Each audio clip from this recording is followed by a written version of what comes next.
Est-ce que vous sentez que votre vie est déséquilibrée et que vous avez besoin de paix? Eh bien, restez avec nous aujourd'hui et apprenez comment vous pouvez contrôler votre vie plutôt que de laisser votre vie vous contrôler. Tout de suite à l'antenne.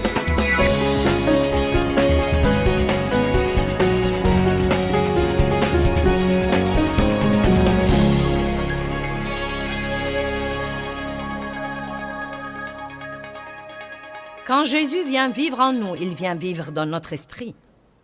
C'est la partie la plus profonde de notre être. Vous êtes un esprit, je suis un esprit, nous avons une âme. Nous vivons dans un corps. Vous voyez mon corps.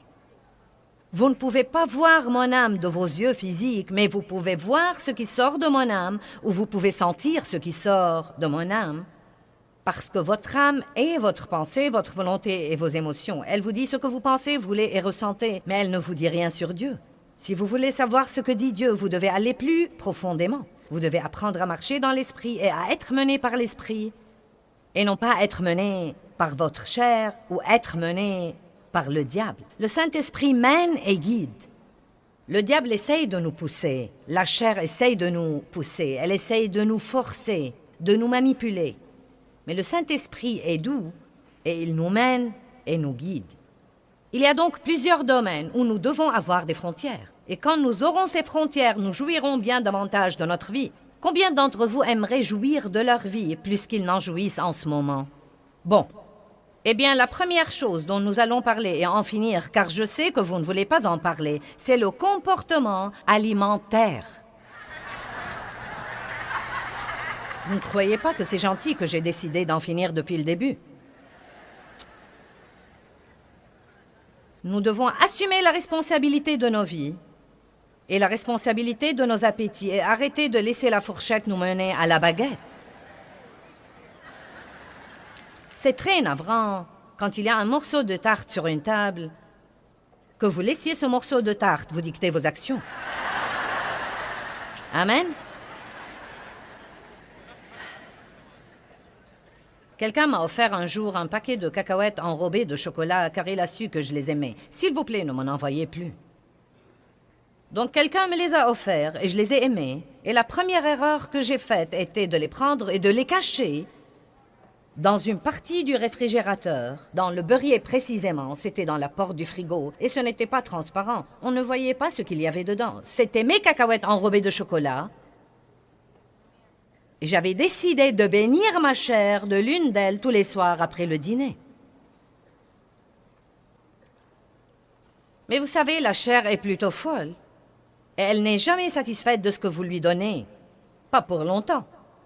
Vous lui donnez une, elle en veut deux. Vous lui donnez deux, elle en veut trois. Donc pendant, je ne sais pas, quelques jours, une cacahuète me suffisait. Et peu de temps après, ma chair m'a dit « j'en veux deux ». Puis elle m'a dit « trois ». Puis elle est arrivée au point où j'achetais des cacahuètes enrobées de chocolat et je les cachais dans le frigo. Et ça empirait et je me rappelle de soirées où je me levais de la table tellement repue que je pouvais à peine bouger et ma chair me disait « je veux ma cacahuète ».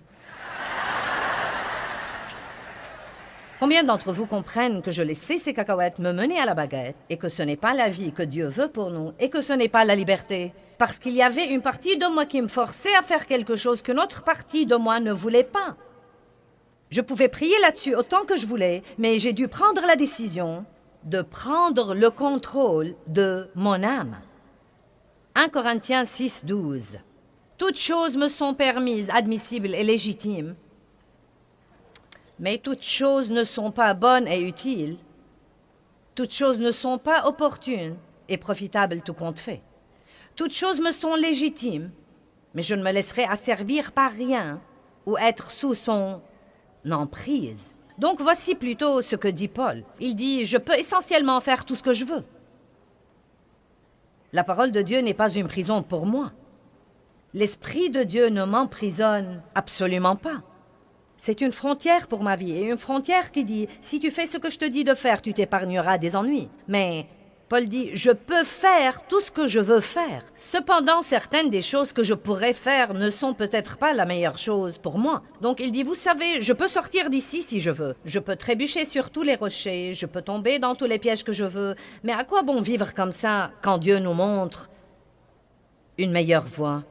Qui sait en ce moment, sans que j'ouvre ma bouche pour dire un mot de plus, que s'il fait systématiquement ce que ce livre lui dit de faire, sa vie sera dans une condition bien meilleure qu'elle ne l'est en ce moment. Vous voyez, il y a une chose intéressante à laquelle j'ai commencé à beaucoup penser. Nous vivons dans une époque explosive de connaissances. Non, mais tout ce que nous voulons savoir, nous pouvons lancer une recherche Google et la voir. Nous avons la parole à la télé, nous l'avons à la radio, nous avons des CD et des DVD, et nous avons des livres, et nous avons des séminaires et des conférences, et nous avons des églises. Et donc, pratiquement, nous savons probablement beaucoup plus que quiconque a jamais su dans l'histoire, et nous avons plus de problèmes que nous n'avons jamais eu comme société, et probablement dans l'ensemble, les gens mènent des vies moins pieuses que celles d'il y a 100 ans, quand les gens ne savaient pas autant que nous croyons que nous savons. Donc, j'ai commencé à vraiment y penser et à en parler, et à défier les gens de comprendre qu'ils ne connaissent rien de la parole s'ils ne la mettent pas en pratique. Ce n'est pas parce que vous la soulignez dans votre Bible que vous la connaissez. Ce n'est pas parce que vous la surlignez en jaune que vous la connaissez. Le seul moyen de savoir que nous connaissons quelque chose, c'est de le mettre en pratique. Et donc, si nous apprenons la parole de Dieu et que nous la mettons en pratique, nous vivrons à ce moment-là à l'intérieur de ce lieu sûr et nos vies seront très merveilleuses. Maintenant, en ce moment, la salle est pleine de gens et il y a des gens, des millions qui nous regardent à la télé. Vous pouvez facilement me dire la chose que Dieu vous a dit de faire et que vous n'avez pas faite. Dieu ne va pas changer d'avis. Si vous attendez pour voir s'il va changer d'avis, croyez-moi, il ne va pas changer d'avis. J'ai beaucoup d'expérience là-dessus. Et finalement, écoutez-moi maintenant, parce que c'est vraiment un bon conseil maternel. Finalement, soit Dieu fera à son idée, soit vous serez malheureux et misérable. Amen. Vous savez ce qu'on dit d'une famille? Si maman n'est pas contente, personne n'est content. Eh bien, disons-le comme ça. Si Dieu n'est pas content, aucun chrétien n'est content. Parce que Dieu vit au-dedans de nous. Et si nous voulons avoir la joie dans notre vie, nous devons faire tout ce qu'il nous dit de faire. Et j'espère pousser certains d'entre vous à dire ce soir, « Vous savez quoi, je ferai aussi bien d'en finir avec ça et de le faire à la façon de Dieu et d'aller de l'avant et d'arrêter de lutter parce que je suis malheureux. » Maîtrisez votre âme et contrôlez-la. Donc Paul dit, « Je peux faire tout ce que je veux, mais toutes choses ne sont pas bonnes pour moi. » Savez-vous qu'il y a beaucoup de choses que vous pouvez faire et vous en tirer et toujours aller au ciel? C'est vrai. Manger de la malbouffe tout le temps ne vous empêchera pas d'aller au ciel. Déclarer votre faillite ne vous empêchera pas d'aller au ciel. Gaspiller votre temps ne vous empêchera pas d'aller au ciel. Mais voici ce que ça va faire. Ça vous rendra malheureux et vous ne serez pas un très bon témoin pour les autres. Et nous devons comprendre que Jésus est mort pour que nous ayons une vie formidable, et nous devons faire tout pour coopérer avec le plan de Dieu et avoir la vie qu'il est mort pour nous donner. Maintenant, Paul fonce. Les aliments sont pour le ventre, et le ventre pour les aliments, et Dieu mettra fin à la fonction des deux et les anéantira. Mais le corps n'est pas pour l'immoralité sexuelle, mais il est pour le Seigneur, et le Seigneur est pour le corps, pour le sauver, le sanctifier et le ressusciter. Ce qu'il y a d'intéressant, c'est que Paul dit « Je peux faire tout ce que je veux, mais toutes les choses ne sont pas bonnes pour moi. Il faut donc que je me maîtrise. » Les deux choses qu'il mentionne sont notre appétit pour la nourriture et les appétits sexuels qui causent tant de problèmes pour tant de personnes aujourd'hui dans notre société. Maintenant, vous devez vous occuper de vous-même et vous devez vous occuper de vous-même puissamment et fermement. Vous devez prier contre la tentation. Jésus a dit aux disciples, « dans le jardin. Priez afin que vous ne tombiez pas dans la tentation. Mais ils se sont endormis. C'étaient des chrétiens somnolents qui n'étaient pas agressifs et ne venaient pas contre les choses. Il y a des choses vraiment importantes et intéressantes dans la Bible, même sur l'appétit. Vous serez content quand j'aurai fini de l'appétit. Je n'en ai pas pour longtemps. Proverbe 23:2 dit « Mets un couteau à ta gorge si tu es gourmand. » Or, je suis sûre que Dieu ne veut pas que nous nous coupions la gorge, mais il essaye de nous dire de ne pas manger outre mesure. Nous ne devons pas vivre pour manger, nous devons manger pour vivre, et nous devons comprendre que nos corps sont le temple du Saint-Esprit et faire attention aux choses que nous y introduisons. Certains font plus attention à l'essence qu'ils mettent dans leur voiture qu'aux choses qu'ils mettent dans le temple de Dieu.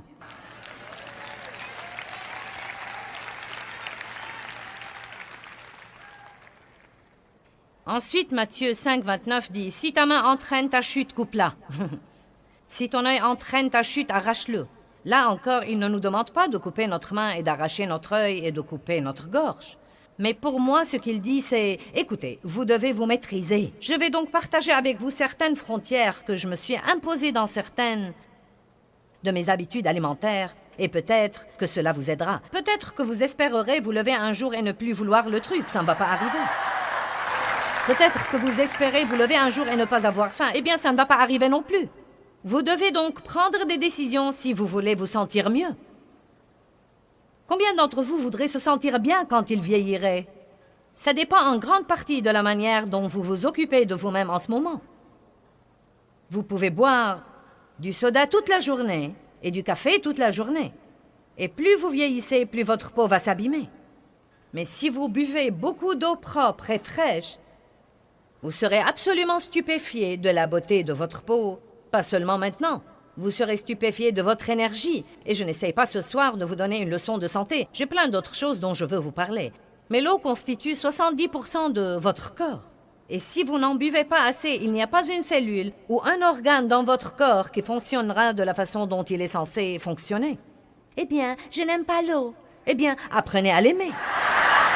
Buvez-la jusqu'à ce que votre corps stupide vous dise « Donnez-moi davantage ». Votre corps veut la chose à laquelle il est habitué, donc c'est parti.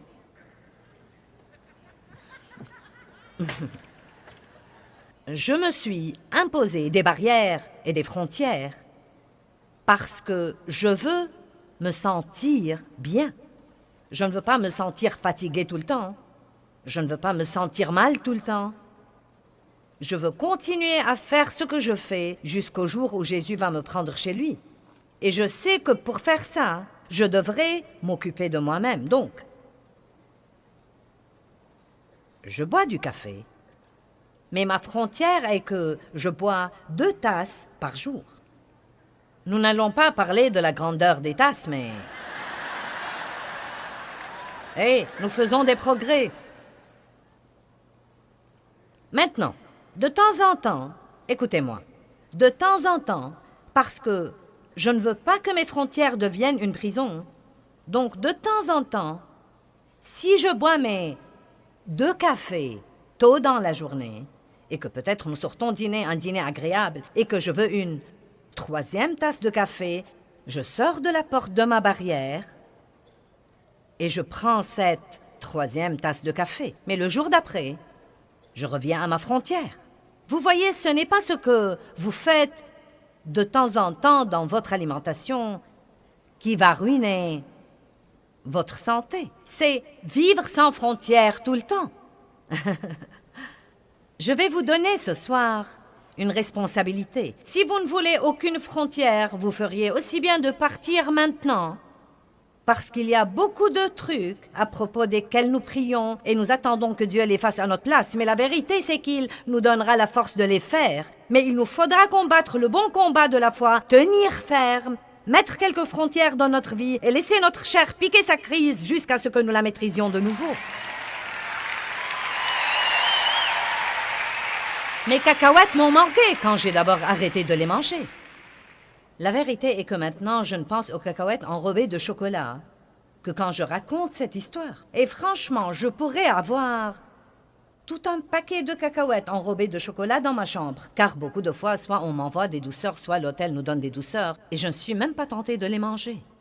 Mais il y avait un jour où ça a été plus fort que moi. Et croyez-moi, votre chair n'exigera que ce qu'elle a l'habitude d'avoir. Comprenez bien ça. Vous dites « je suis adonné au sucre ». Eh bien, vous ne le serez pas si vous l'enlevez de votre corps. Votre chair va piquer une crise. Mais vous vous y habituerez. Et vous serez très content.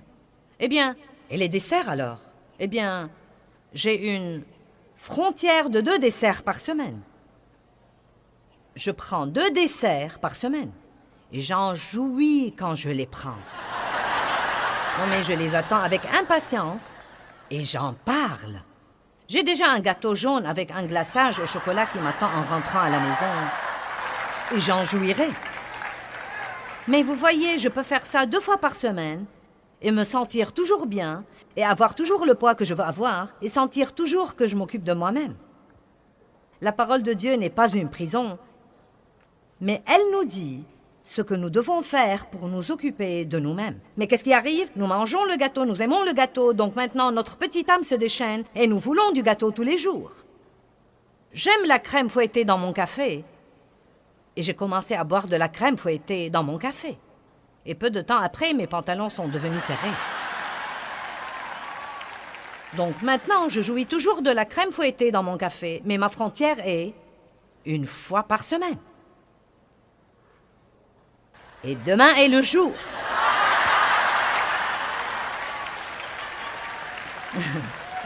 Et vous savez quoi? Une des choses que j'ai apprises, vous devez être intelligent.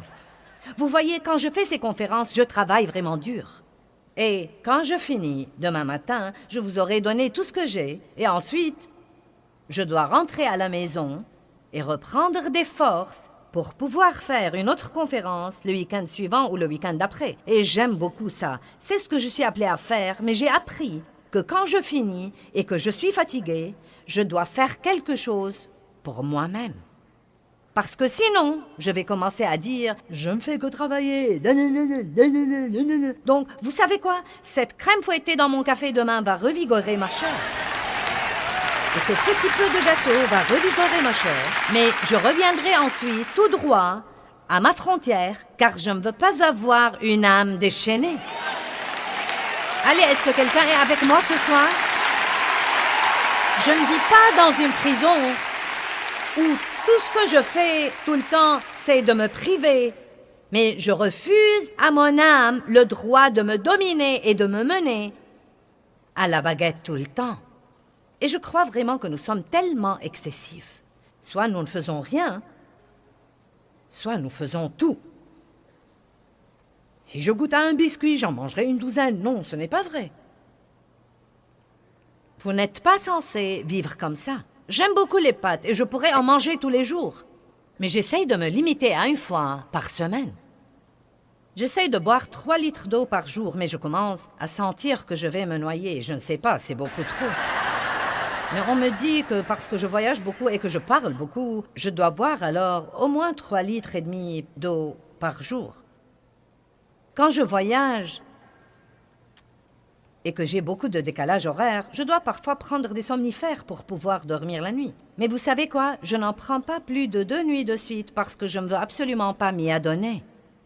Maintenant, peut-être que certains d'entre vous doivent prendre des somnifères tout le temps. Ce n'est pas une session pour vous donner mauvaise conscience, mais j'essaie juste de vous faire remarquer que nous ne devons pas former des dépendances et que si nous nous imposons des limites, notre âme ne pourra pas nous dominer ou nous contrôler. Maintenant, là encore, ce n'est pas une session de critique. Certains d'entre vous sont peut-être obligés de faire quelque chose pour différentes raisons. J'utilise ceci comme un exemple, car c'est une des choses pour lesquelles j'ai mis une frontière. Et je veux que vous commenciez à vous demander, eh bien, quel genre de frontière personnelle est-ce que j'ai? Est-ce que je mets toujours une frontière, puis je l'enlève quand elle devient inconfortable?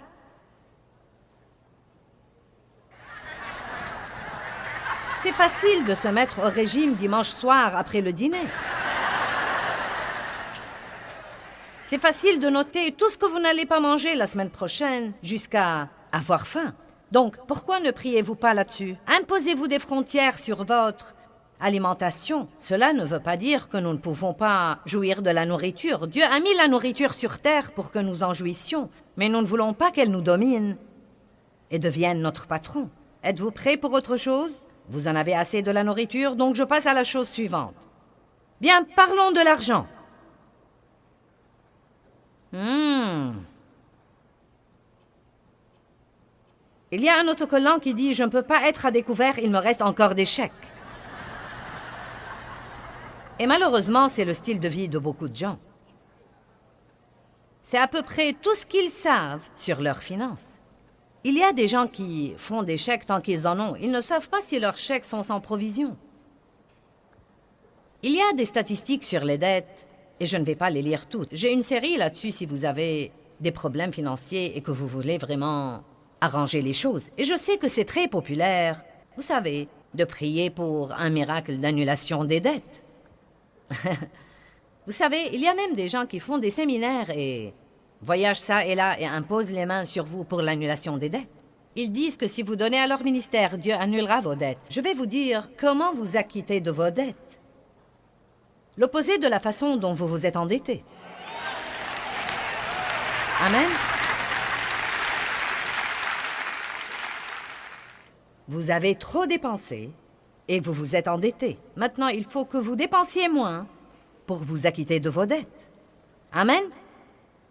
Vous savez, nous menons si souvent des vies désordonnées et nous attendons que Dieu vienne nous délivrer. Mais la vérité, c'est que nous n'apprenons rien s'il fait ça. Or, Dieu est un Dieu qui fait des miracles. Et je ne dis pas qu'il ne fera pas un miracle pour vous acquitter de vos dettes, mais je veux vous dire ceci. Et je le crois de tout mon cœur. Si nous faisons ce que nous pouvons faire, Dieu fera ce que nous ne pouvons pas faire. Mais si nous ne faisons pas ce que nous pouvons faire, donc Dieu ne fera pas ce que nous ne pouvons pas faire. La graine que nous semons, c'est de faire la partie que nous pouvons faire. Et donc, si vous êtes endetté, vous devez demander à Dieu de vous montrer la façon dont vous gaspillez l'argent et les endroits où vous dépensez votre argent. Si vous ne pouvez pas contrôler les cartes de crédit, vous devez arracher cet œil-là, couper cette main-là. C'est exactement ce dont parle ce verset dans Matthieu.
Votre carte de crédit entraîne votre chute, coupez-la. Si vous ne pouvez pas vous débrouiller, si vous allez au magasin et qu'il y a un tas de trucs en solde dont vous n'avez pas besoin, mais vous ne résistez pas à la pancarte 75% de remise parce que vous avez une âme déchaînée,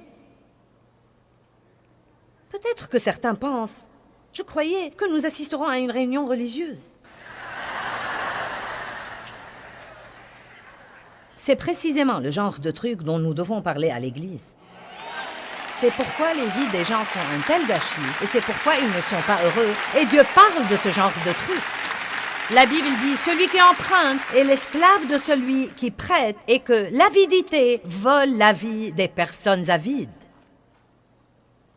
Nous devons arrêter de vouloir tout ce qu'il y a dans le monde, et de le vouloir parce que quelqu'un d'autre l'a, et vouloir encore, et encore, et encore, et être prêt à faire n'importe quoi pour l'avoir. Je me demande combien de gens, même ici ce soir, se tuent pratiquement dans des travaux supplémentaires et des heures supplémentaires, et ont beaucoup de pression dans leur vie, et peut-être prennent des pilules.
sur les nerfs à cause de toute la pression sous laquelle ils sont pour posséder une maison qu'ils n'habiteront même pas.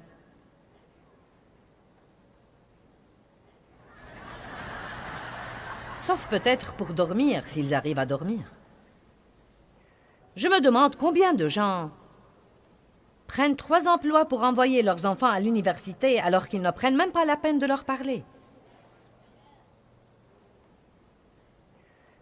Allez!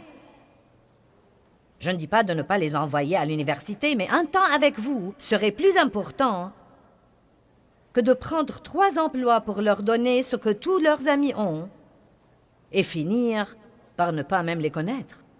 Hébreux 12, verset 11. Or, aucune discipline pour le présent ne semble être un sujet de joie, mais de tristesse, mais plus tard elle produit le fruit paisible de la justice à ceux qui sont exercés par elle.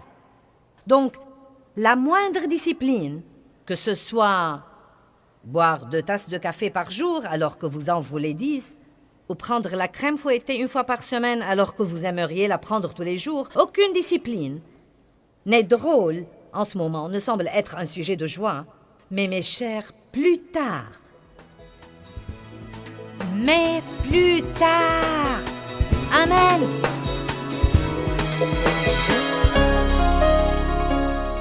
Eh bien, je vous ai appris à être en sécurité, à vivre à l'intérieur d'une zone de sécurité. Et cette zone de sécurité est la parole de Dieu. Nous devons apprendre la parole et ensuite, nous devons la mettre en application. Vous apprenez la parole et vous la mettez en application.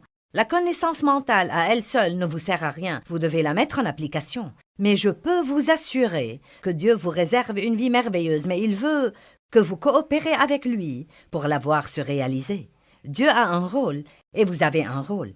Il vous aidera toujours à jouer votre rôle, mais il ne le jouera pas à votre place.